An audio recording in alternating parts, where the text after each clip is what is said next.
उनके लिए हम खाली ये कर सकते हैं, जब उन्होंने बोला था 2 फ्रंट के लिए तो आर्मी है, पाकिस्तान और चाइना से तो आर्मी निपट लेगी, आधा फ्रंट जो भारत में गद्दारों का बैठा है उससे हम जैसों को निपटना है। हमको गवर्नमेंट पे प्रेशर बनाने साहब के लिए बहुत कुछ बोलने का दिल कर रहा है, लेकिन हमारा गलत ऐसे ही बैठा हुआ है। मैं सर ये इलेक्ट्रिकल एंड मैकेनिकल इंजीनियर से रिटायरमेंट हूँ। साहब ने सेना के जो नया मॉडलाइजेशन किया, इसका मतलब पूरी सेना उनका बहुत बहुत शुक्रगुजार है। मैं सर दिल्ली कैंट में रहती हूँ जी, और मैं मधुलिका मैम से 4-5 बार मिल भी चुकी हूँ जी, मिसेस रावत। फोटो भी हैं मेरे पास, मेरे साथ उनके काफ़ी जी। बाकी बहुत ही सरल स्वभाव था मैम का, और जो ये अभी गए, मतलब शब्द नहीं है हमारे पास इनके लिए बोलने के लिए। जैसे ही सुना तो मतलब पूछो मत, परसों से ही हालत ख़राब है, ना बच्चे देख पा रहे हैं ना, और सुबह 8 बजे से मैं अंदर ही हूँ। सुबह उनके अंतिम संस्कार में भी मैं शामिल हुई थी, लेकिन अभी मेरे पास कार्ड नहीं था, VIP कार्ड जो होता है, तो मेरे को अभी निकाल दिया जस्ट वहाँ से। और बाकी है कि बहुत ही मतलब देश ने एक बहुत हीरा खो दिया अपना, बहुत ज़्यादा नुकसान हो गया देश का। भगवान करे इनको दोबारा हमारे बीच भेजे। ये M17 जिसमें हिंदुस्तान के सारे जो मेन VIPs है, खास करके देश के प्रधानमंत्री राजनाथ सिंह और अमित शाह जी हो गए, खास करके हमारे इंडिया के चीफ, जिन्होंने ये शुरू करा था मेरे ख्याल से कि M7 या M8 जो हेलीकॉप्टर था उससे सुरक्षित और कोई है ही नहीं, तो उनके ऊपर डाउट करना बहुत बड़ी गलत बात है। खास करके रशिया ने ये कही है कि इस हेलीकॉप्टर अगर आप गोलियों से चलाओगे ना, मशीन गन से फायरिंग करोगे तो उसका टैंक नहीं फट सकता पेट्रोल का। आग कहाँ से लगी? जिस हेलीकॉप्टर में होते M7 या M8 उसमें 0% चांस आग लगने के, बिल्कुल 0। उसमें आग कहाँ से लगी? उसमें बुलेट फायर का असर नहीं होता, आग लगने का मेन पॉइंट है मुद्दा। जी जी जी। और इसके ऊपर तो ब्लैक बॉक्स पकड़ा उन्होंने, ब्लैक बॉक्स में असली मुद्दा है जो कि बाहर आने को देरी ना है। पाकिस्तान और चीन को उंगली उठाना अभी मेरे को लगता सही है, क्योंकि अपने देश में भी कुछ लोग ऐसे हैं जो देशद्रोही बातें कर रहे हैं। पोस्ट दिखाऊं मैं आपको, आप खुद कहोगे कि कैसे देशभक्त है जो कहता हमारे नेशनलिज्म पे शक ना करो। ये एक लड़का पकड़ा राजस्थान से, हाँ, और ये बंदा कहता है मेरे नेशनलिज्म पे शक ना करो। इसके साथ 100 बंदे कुछ और पकड़े राजस्थान में जिन पे टेररिस्ट होने का शक है। ये ऐसी नहीं बोल रहा, राजस्थान पुलिस ने पकड़ा है। हाँ, जावेद खान, मुझे जावेद खान और द कश्मीरियत न्यूज करके फेसबुक पे चेक करो। बात ये है कि वो तो एक पर्सन की बात है। हाँ जी, हमारी सेना में भी हर मजहब के, हर धर्म के लोग हैं, और वो प्राण न्यौछावर करते हैं। सेना पे कहाँ गए वो भाई? अभी यहाँ था, होता है कि ये कहाँ गए भाई? भाई? एक भाई खड़ा था यहाँ पर, बस एकला मुसलमान था। जहाँ पर जब बातें चली तो वो बीच में आया, वो कहता कि भाई मैं मुसलमान हूँ और मैं देशभक्त हूँ, मैं जनरल बिपिन रावत को बहुत मानता हूँ, मेरे पे शक नहीं कर सकते। तो इन जैसे गिनती के 2-4 मुसलमान की वजह से बाकियों को हम सही नहीं कह सकते। उनको हम नम आँखों से श्रद्धांजलि देते हैं। आज देश के लिए ये बहुत ही दुर्भाग्य और क्षति का हुआ है, जो ऐसे जवान हमारे बीच में से गए हैं जो कि निडर होके भारत और पाकिस्तान को मुंह तोड़ जवाब देते थे, बेखौफ जो उनके उसमें होता था वो बोल देते थे बगैर डरे हुए। और एक जज्बा जवानों को उन्होंने दिया है लड़ने का, आक्रामक होने का। देखिए, सबसे बड़ी बात यह है कि जो अनुभव chief of defence staff Rawat ji को था, उस अनुभव की अगर बात की जाए तो वो प्रीशियस था, और साथ में बड़े सेना के अधिकारी उनकी जान गई है। आप समझिए कि शहादत के अलावा जो अनुभव है वो शायद दशकों में आता है, ऐसा अनुभव जो जनरल रावत के पास था। अलग है, बाकी M17 बहुत पहले से चला हुआ है। बॉर्डरों पे जब आता है तो उसको भगवान मानते हैं, इसमें कोई कमी नहीं थी। बहुत सक्षम है ये, एरियल ड्रॉप, पिकअप वगैरह सारा, बड़ी बड़ी गाड़ियाँ ये सारा करता है। ये VIP के लिए भी अलग से थोड़ा दूसरे ढंग से होता है, उसी में मॉडिफिकेशन का जो भी है। परंतु इसमें जो खराबी हुई है वो एक जांच का विषय है, वो भी NIA का। क्यों इलाका NIT से लिट्टे से भरपूर इलाका है, और लिट्टे का बड़ा खतरनाक इलाका जो अभी तक हमेशा सक्सेस रहा है। पर लिट्टे भी तभी होगा जब अंदर के देशद्रोही, अंदर के गद्दार मिले होंगे, पर लिट्टे भी तभी करेगा जैसे पहले हुआ था। परंतु ये पक्की बात है कि ये NIA की जांच का विषय बनता है, क्योंकि प्रमुख सीडीएस राजनीति को छोड़कर राजनीति के साथ होता है। प्रथम सीडीएस वर्ल्ड में दूसरा केस है, ये सेकंड केस होगा ताइवान है, कौन था पहले? हाँ, तो ये वर्ल्ड का भारत का पहला केस है और वर्ल्ड का दूसरा केस है। प्रथम सीडीएस जिसने चहल पहल कर रखी थी पूरे डिफेंस एरिया में, पूरे LAC में, पूरे LAC पूरा चहल पहल कर दिया, नाक में दम कर दिया, जिनका फोकस अभी POK पे था, तो वो सबकी नजरों में आ गए। उसमें हो सकता है जो विदेशी गंदी शक्तियाँ थी, जो विदेशी ताकतें थी, उसमें हमारे देशद्रोह की मिली भक्ति हो चाहे कैसी हो, पर इसमें लिट्टे के ऊपर पूरा शक जाता है। अगर कुछ हुआ है तो लिट्टे के माध्यम से हुआ है, पर इसमें मैं मांग करूंगा भारत सरकार से, व्यक्तिगत आस्था रखता हूं मैं, जो है ये कहूंगा कि इसमें NIA की जांच का विषय बनता है, क्योंकि ये कॉप्टर को मैं इसलिए बोल रहा हूं कि इसको मैं जानता हूं और CDS साहब को भी सब जानते हैं। इतना तीनों सेनाओं के प्रमुख थे वो, उनमें कमी रखने का मतलब ही नहीं है, मतलब ही नहीं हो सकता है। बहुत बहुत जय हिंद। जय हिंद। अरे सबसे बड़ी बात चाहे वो हिंदू हो, मुसलमान हो, सिख हो, ईसाई हो, इंडियन आर्मी सबसे ऊपर है भाई। बिल्कुल बिल्कुल। फिलहाल आप पीछे तस्वीर देख पा रहे हैं, ये जनरल साहब की तिरंगा ऊपर कर दो भाई सारे। पेंटिंग करिए बच्चे, ये एक बच्चे ने पेंटिंग करी है जी जी लिखा हुआ है और उसके पिताजी लेकर आए हैं।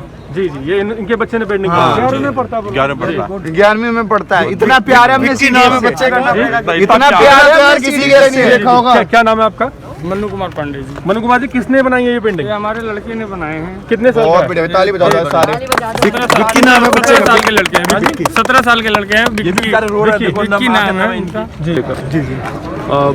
दैनिक तौर पर बात की जाए तो चीन और पाकिस्तान की अगर बात की जाए तो उन्हें तो वो डायरेक्टली बिना डरे हुए निडरता से जिस तरह से वो अपनी भाषा का इस्तेमाल करते थे और कहते थे कि जैविक युद्ध के लिए चीन से भारत को तैयार रहना चाहिए, और एक ही समय पर हमें पाकिस्तान और चीन दोनों से लड़ने के लिए तैयार रहना चाहिए, और इस पर चीन कई बार बौखलाया और पाकिस्तान की भी हमने प्रतिक्रिया देखी।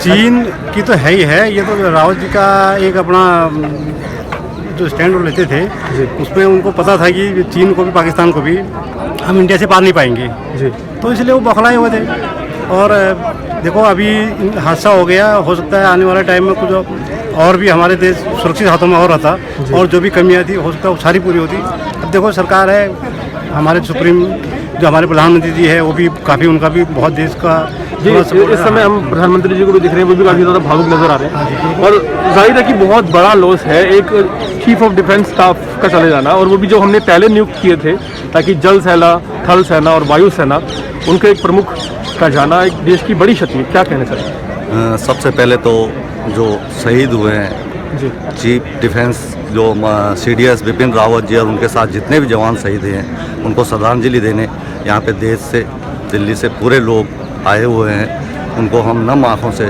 श्रद्धांजलि देते हैं। आज देश के लिए ये बहुत ही दुर्भाग्य और क्षति का हुआ है, जो ऐसे जवान हमारे बीच में से गए हैं, जो कि निडर होकर भारत और पाकिस्तान को मुंह तोड़ जवाब देते थे, बेखौफ जो उनके उसमें होता था वो बोल देते थे बगैर डरे हुए। एक जज्बा जवानों को उन्होंने दिया है लड़ने का, आक्रामक होने का। मैं उत्तराखंड से ही हूँ, उत्तराखंड से यस, आर्मी में सर्विस करता हूँ, यहाँ दिल्ली में पोस्ट हूँ आजकल। हम तो एक ही चीज़ बोलेंगे कि जो हमारे भारत को जो क्षति पहुँची है, इसकी भरपाई करना बहुत ही ज़्यादा मुश्किल है, और जो उन्होंने एक प्लेटफॉर्म तैयार किया है आगे जाके, जो हमारे अभी सीनियर अभी नरवणे साहब जो जनरल साहब हैं, या एयरफोर्स के हुए, या नेवी के हैं, जो भी हमारे आगे CDS के पद पे नियुक्त हों, तो इसी प्लेटफॉर्म पे उनकी जो दिखाई हुई राह पे चल के हमारे देश को मजबूत करें, और भी ज़्यादा मजबूत करें।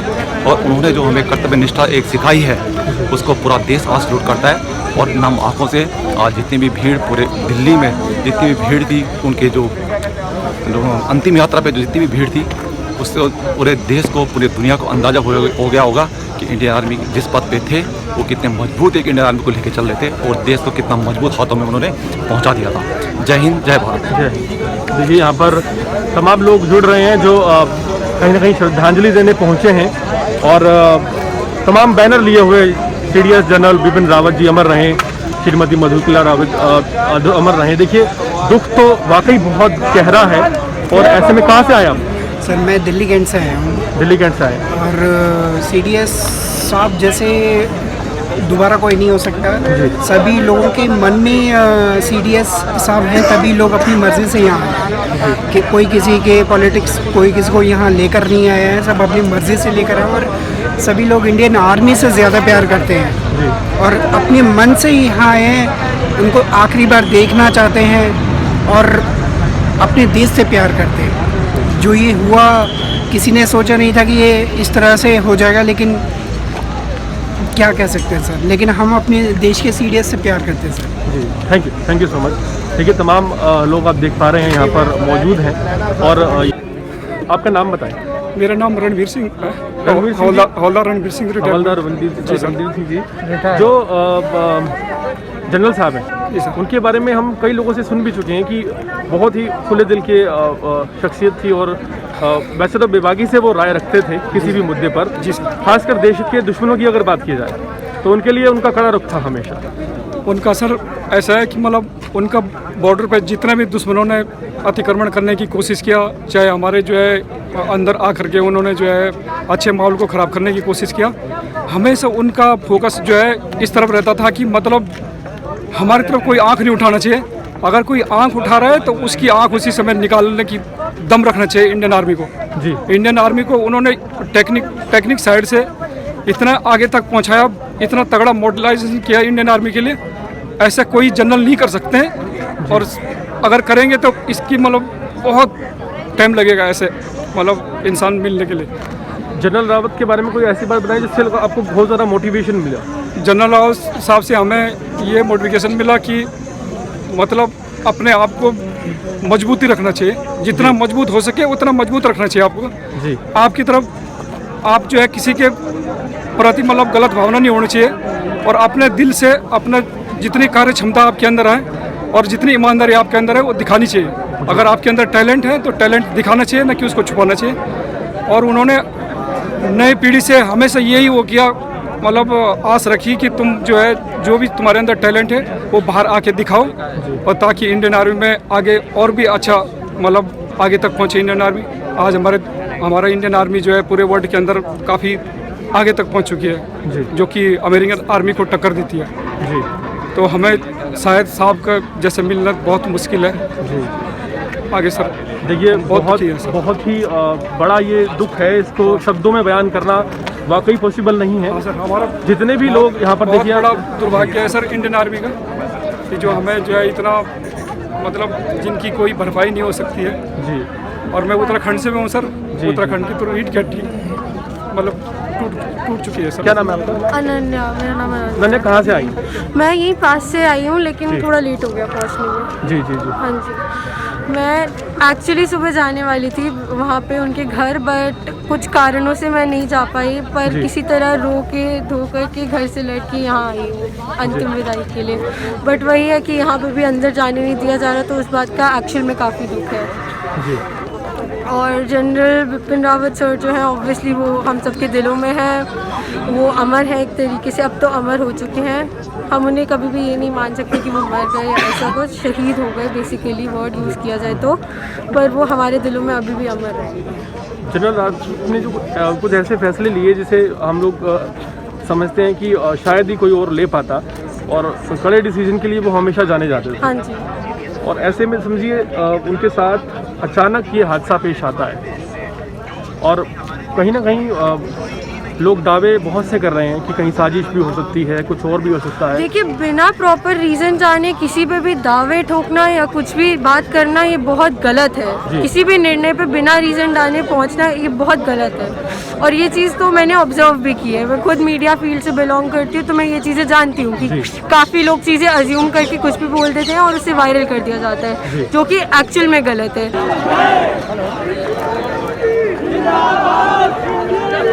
मेरी कहाँ से आई आप? रघुवीर नगर से। रघुवीर नगर से।